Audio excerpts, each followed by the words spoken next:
Hello everyone.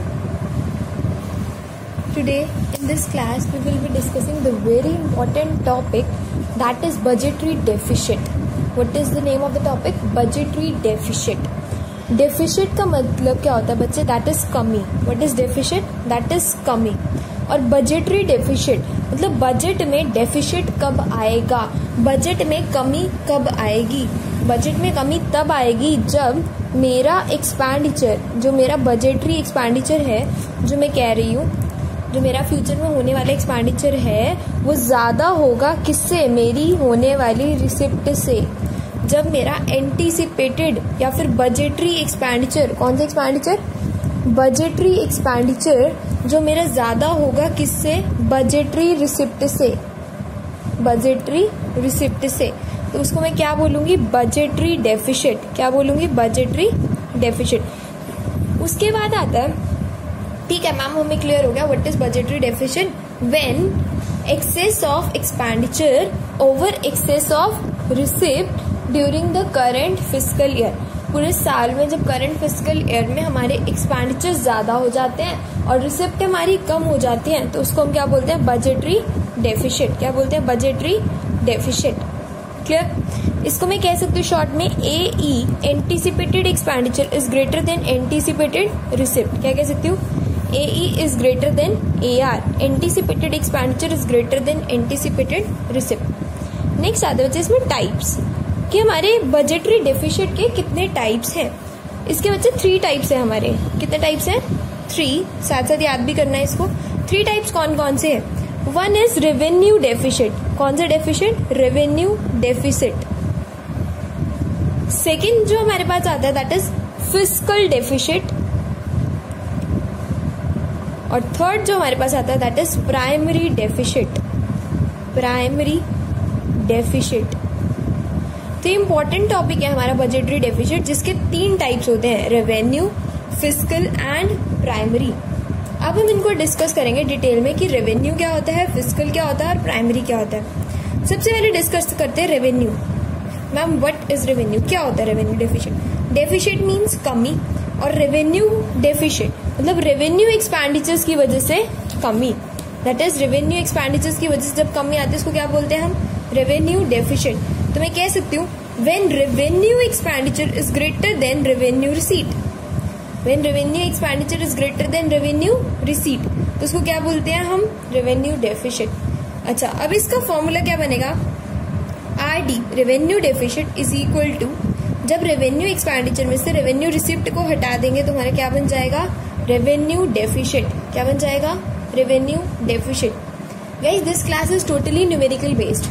ठीक है, इन topics को हम जो तीनों डेफिशिट है उनकी थ्योरी बेस भी कराऊंगी मैं, हम डिस्कस करेंगे. But in this class I will be having the focus on numerical base. ठीक है, तो ध्यान से इसको फॉर्मूलाज को समझना है ताकि हम न्यूमेरिकल्स अच्छे से कर पाए, so that I can provide you the assignments. Okay, next आता है हमारे पास फिस्कल डेफिशिट. फिस्कल डेफिशिट क्या होता है? देखो, रेवेन्यू में तो जब रेवेन्यू खर्चा ज्यादा है रेवेन्यू रिसीट से, उसको हम बोलते हैं रेवेन्यू डेफिशिट. अब फिस्कल डेफिशिट क्या होता है? जब मेरा टोटल एक्सपेंडिचर, जब मेरा टोटल एंटीसिपेटेड एक्सपेंडिचर ज्यादा होता है टोटल एंटीसिपेटेड रिसिप्ट से. टोटल में जब हम बात करने लग जाते हैं ना, जब हम टोटल में बात करने लग जाते हैं तो उसको क्या बोलते हैं? Fiscal deficit. बट एक चीज ध्यान रखनी है, जब रिसिप्ट की बात करनी है तो यहाँ पे मुझे एक वेरी इंपॉर्टेंट है, मुझे बोरिंग्स नहीं लेना. Excluding borings and other liability. Excluding borings and other liability मुझे नहीं लेना. क्लियर है ये चीज? तो ये था मेरा फिस्कल डेफिशिट. क्या होता है fiscal deficit? Excess of total anticipated expenditure over total anticipated receipt excluding borrowings. Excluding borrowings. Clear है? क्या बताया मैंने? फिस्कल डेफिशिट क्या होता है? जब एंटीसिपेटेड एक्सपेंडिचर, टोटल की बात करें, यहाँ पे सिर्फ रेवेन्यू एक्सपेंडिचर की बात की थी, यहाँ पे हमने टोटल सारे खर्चे, यानी कि सारे खर्चों में कौन कौन से आगे बचे? रेवेन्यू एक्सपेंडिचर भी आ गया और कौन से? कैपिटल एक्सपेंडिचर भी आ गए. रेवेन्यू रिसिप्ट भी आ गई और इसमें कौन सी रिसिप्ट आ गई? कैपिटल रिसिप्ट भी आ गई. रेवेन्यू भी आ गई और कैपिटल भी आ गई, RR और CR. बट बोरिंग्स को नहीं लेना. किसको नहीं लेना? बोरिंग्स को नहीं लेना. ठीक है, एक तो हमारे ये फॉर्मूला होता है, ठीक है। दूसरा फॉर्मूला हमारा क्या होता है, that is fiscal deficit is equals to borrowing. जब भी क्वेश्चन में अगर बोरिंग्स दी हो ना, आपको फिस्कल डेफिशिट निकालने की जरूरत नहीं है, कुछ भी करने की जरूरत नहीं है, क्योंकि फिस्कल डेफिशिट बोरिंग्स के इक्वल होता है। फिस्कल डेफिशिट बोरिंग्स के इक्वल होता है, तो आपको कुछ भी करने की जरूरत नहीं होगी उस केस में। लास्ट हमारा आता है प्राइमरी डेफिशिट। मैम ये क्या होता है, जब हम फिस्कल डेफिशिट जो हमने निकाला होगा उसमें से अगर मैं इंटरेस्ट माइनस करा दूं तो उसको हम क्या बोल देते हैं, प्राइमरी डेफिशिट। क्या बोल देते हैं, प्राइमरी डेफिशिट। क्लियर है, एक बार रिवाइज करवा दूं मैं तीनों, फिर हम स्टार्ट करेंगे थोड़ा सा numerical part and theory part अभी हमारा रहता होगा, मैं कराऊंगी नेक्स्ट लेक्चर में। सो डोंट वरी कि इसको अभी थ्योरी नहीं बताई, तो हम थ्योरी भी करेंगे। हाँ जी, बजटरी डेफिशिट क्या होता है जल्दी बताओ। When anticipated expenditure is greater then anticipated receipt. Budgetary expenditure is greater then budgetary receipt. 3 types होते हैं, कौन कौन से, रेवेन्यू, फिस्कल, प्राइमरी। कौन कौन से, रेवेन्यू, फिस्कल, प्राइमरी। रेवेन्यू, जब रेवेन्यू खर्चा ज्यादा रेवेन्यू रिसीट से, उसको बोलते हैं रेवेन्यू डेफिशिट। फिर फिस्कल डेफिशिट, जब टोटल खर्चा ज्यादा टोटल रिसिप्ट से बट बोरिंग्स को छोड़ के, और अगर बोरिंग्स दी हो तो फिस्कल डेफिशिट निकालने की जरूरत नहीं है, that is fiscal deficit is equal to borrowing. Last आता है प्राइमरी डेफिशिट। क्या होता है ma'am, it is equal to fiscal deficit में से जब हम इंटरेस्ट हटा देते हैं तो उसको क्या बोलते हैं हम, प्राइमरी डेफिशिट। क्या बोलते हैं, प्राइमरी डेफिशिट। ठीक है, अब मैं इसमें थोड़ा सा न्यूमेरिकल पार्ट कवर करती हूँ आज की क्लास में। हाँ जी, न्यूमेरिकल पार्ट कवर करते हैं। लिसन, हमें क्वेश्चन में लेट से गिवन है capital receipt net of borrowings that is 95, tax revenue receipt 30, non tax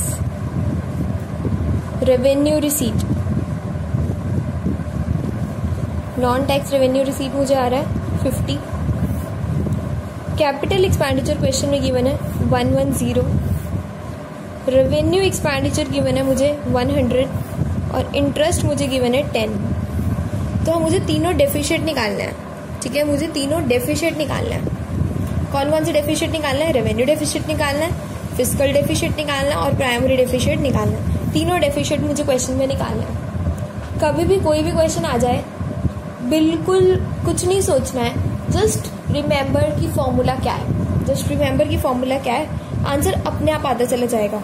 सबसे पहले मैं तुम्हें सिखा रही हूँ रेवेन्यू डेफिशिट कैसे निकालते हैं। रेवेन्यू डेफिशिट अभी मैंने सिखाया कि जब रेवेन्यू एक्सपेंडिचर ज्यादा होता है रेवेन्यू रिसीट से, तो उसको हम बोल देते हैं रेवेन्यू डेफिशिट। अब रेवेन्यू एक्सपेंडिचर ज्यादा होता है रेवेन्यू रिसीट से, ठीक है मैम, तो रेवेन्यू एक्सपेंडिचर क्वेश्चन में ढूंढो, दिया हुआ है, यस मैम दिया हुआ है, revenue expenditure that is 100। Okay, तो ऐसे करना है, आपको फॉर्मूलाज याद रखने हैं। Next revenue receipt, ma'am revenue receipt 2 दी हुई है, टैक्स भी होती है रेवेन्यू रिसीट और नॉन टैक्स भी होती है, पढ़ा था ना, 2 तरह की रेवेन्यू रिसीट होती है, कौन कौन सी, टैक्स भी और नॉन टैक्स भी। ठीक है मैम, दोनों लेनी पड़ेंगी, तो मैं यहाँ दोनों लूंगी क्योंकि रेवेन्यू रिसीट के अंदर दोनों आती हैं, 30 + 50, तो मेरा आंसर आ गया दैट इज 20। क्लियर है। नेक्स्ट जो मैं कवर करना है, नेक्स्ट मुझे क्या निकालना है, फिस्कल डेफिशिट। क्या निकालना है, fiscal deficit. Second part, fiscal deficit. मुझे पता है फिस्कल डेफिशिट का फॉर्मूला क्या होता है। फिस्कल डेफिशिट का formula total anticipated expenditure minus total anticipated receipt excluding boring को छोड़ के। ओके मैम, टोटल एक्सपेंडिचर का भी मुझे पता है, capital expenditure plus revenue expenditure. और मैम मुझे टोटल एंटीसिपेटेड रिसिप्ट का भी पता है। टोटल रिसिप्ट में 2 तरीके की रिसिप्ट आती है, रेवेन्यू रिसिप्ट और कैपिटल रिसिप्ट। ठीक है, कोई डाउट तो है नहीं। ओके, अब हम क्वेश्चन में देखते हैं और हम इसको पुट करते हैं। रेवेन्यू एक्सपेंडिचर कितना दिया हुआ है, 100, पुट कर दिया। कैपिटल एक्सपेंडिचर कितना दिया हुआ है, 110, पुट कर दिया, डन। उसके बाद मैम हमें क्या चाहिए, रेवेन्यू रिसीट और कैपिटल रिसिप्ट। रेवेन्यू रिसीट अभी हम ऊपर निकाल के आए, रेवेन्यू रिसीट निकाला था ना, 30 + 50 दैट इज 80। यहाँ पे मैं डायरेक्टली पुट कर रही हूँ 80। रेवेन्यू रिसीट में ऊपर कैलकुलेट कर चुकी हूँ 80। वही मैंने पुट कर दिया, plus capital receipt. Capital receipt net of borrowings. Net of borrowing का मतलब कोई बताएगा? नेट ऑफ बोरोइंग्स मतलब इसमें से बोरोइंग्स माइनस हुई हैं, मतलब इसमें बोरिंग इंक्लूड नहीं है। Net of borrowing, capital receipt net of boring मतलब इसमें बोरिंग का पैसा नहीं है, ठीक है। और हमें चाहिए भी नहीं चाहिए, तो हमें यही 95 ले लेंगे, कोई दिक्कत नहीं है। That is 95 is my capital receipt. अब इसको मैं सॉल्व कर लेती हूँ। यह आया मेरे पास 210 माइनस 175 दैट इज 35। क्लियर है? 35। अगर मैं बात करूं, मुझे अगर निकालना हो प्राइमरी डेफिशिट, क्या निकालना हो? प्राइमरी। मुझे पता है फॉर्मूला क्या होता है फिस्कल में से, जब मैम हम इंटरेस्ट को हटा देते हैं तो मेरा क्या बन जाता है? Primary deficit. फिस्कल डेफिशिट मेरा कितना आया था? That is 35, putting here 35 minus interest. Question में देखो कितना गिवन था, चेक करो इंटरेस्ट। ये रहा इंटरेस्ट गिवन है, दैट इज 10, इंटरेस्ट इज 10, तो मैं उसको माइनस करा देती हूँ, तो मेरा प्राइमरी डेफिशिट कितना आ जाता है? That is 25। क्या आ जाएगा? 25। क्लियर? एक और क्वेश्चन करा देती हूँ मैं इसी क्लास में। नेक्स्ट है, जैसे मुझे अब दिया हुआ है, let's say I am taking some different question. Revenue receipt जो है मेरे पास 2000, रेवेन्यू रिसीट मुझे क्वेश्चन में गिवन है 2000। कैपिटल एक्सपेंडिचर जो क्वेश्चन में गिवन है, wait a minute, capital expenditure जो मुझे गिवन है क्वेश्चन में 1800, capital expenditure 1800। Disinvestment 200। Receipt of recoveries of loan 1300। Revenue expenditure 2800। Interest is 1000। Borrowings and other liability given in the question is 1100। ठीक है, मैं इसको ले रही हूँ 1100। क्लियर है? ओके, अब स्टार्ट करते हैं हम सॉल्यूशन। ये क्वेश्चन हमें गिवन था, तीनों डेफिशिट निकालने हैं। कौन से? RD, FD, PD, revenue, fiscal and primary. Okay, revenue deficit कैसे आएगा? रेवेन्यू एक्सपेंडिचर में से जब हम रेवेन्यू रिसीट को हटाएंगे तो क्या आएगा? Revenue deficit. चेक करो क्या दिया हुआ, रेवेन्यू एक्सपेंडिचर दिया हुआ या नहीं? रिसिप्ट तो दी हुई है, पुट कर दिया 2000। रेवेन्यू एक्सपेंडिचर दिया हुआ है, यस दिया हुआ, बिल्कुल दिया हुआ है। रेवेन्यू एक्सपेंडिचर 2800 पुट कर दिया, आंसर इज 800। कोई doubt? Next, fiscal deficit, total anticipated expenditure minus total anticipated receipt borrowings को छोड़कर। बट एक चीज समझाई गई थी, अगर क्वेश्चन में बोरोइंग्स हो तो मुझे क्या निकालने की जरूरत है? नो। तो चेक करो क्वेश्चन में बोरोइंग्स है? यस, क्वेश्चन में borrowings and other liability given है। Borrowings and other liability question में गिवन है। I am highlighting this, borrowings and other liability. तो क्या मुझे फिस्कल डेफिशिट निकालने की जरूरत है? क्या मुझे फिस्कल डेफिशिट निकालने की जरूरत है? नो। तो मेरा फिस्कल डेफिशिट कितना आ जाएगा? 1100। कुछ भी करने की जरूरत नहीं थी। नेक्स्ट, प्राइमरी डेफिशिट क्या होता है? दैट इज फिस्कल में से जब मैं इंटरेस्ट को हटा दूंगी तो मेरा क्या बचेगा? प्राइमरी, यानी कि 1100 minus 1000, answer is 100। Answer is 100। Okay okay guys, do practice this. I am providing you some other extra questions in your PDF notebooks। ठीक है, इसको नोटिंग करोगे, इसको ट्राई टू अंडरस्टैंड, एंड कोई भी डाउट आता है do refer me. And secondly I want to inform you all that आप सबका जितना भी टॉपिक्स गवर्नमेंट बजट के हो चुके हैं, mainly we have covered with 3 topics. One is receipt part, one is expenditure part, okay, and last part is deficit जो हमारा अभी चल रहा है। ये हमारा लास्ट पार्ट है डेफिशिट।